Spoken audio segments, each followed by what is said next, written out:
Prohibition led to the rise of organized crime and the war on drugs. But hey, if it wasn't for Prohibition, we never would have had NASCAR. So thanks, disaster!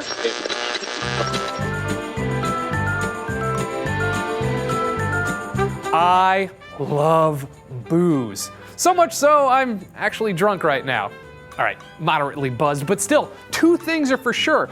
Alcohol is amazing, and so is America. But for 13 years, both of them sucked.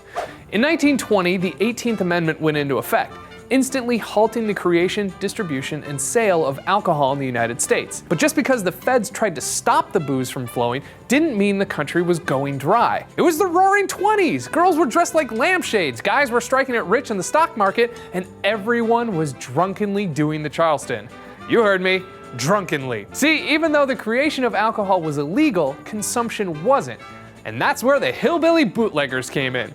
For years, Southerners were making moonshine, and once Prohibition arrived, their pastime became a lucrative business venture thanks to the financial support and protection of the newly formed American mafia. But there were a couple of problems. Distilling your own moonshine was dangerous. Sometimes you'd actually blow up in the process. Even worse, the government had started intentionally poisoning the alcohol needed to make moonshine, resulting in 10,000 deaths. Plus, transporting the alcohol was even harder. The large flammable loads made vehicles unstable, and cops would pull over any car that looked the slightest bit heavier than normal.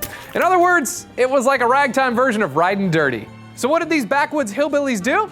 Well, they souped up their stock jalopies with supercharged engines and suspensions, which allowed them to not only fool the feds, but outrun them too. But when Prohibition ended in 1933, the bootleggers had nothing to do with their super fast stock cars, except to race each other in circles in the middle of a dirt field. Soon, more and more good old boys were racing each other every weekend, and by the mid-30s, they were gathering in Daytona Beach, Florida, to not only race each other, but to start charging spectators for the privilege of watching them turn left. And thus NASCAR as we know it was born.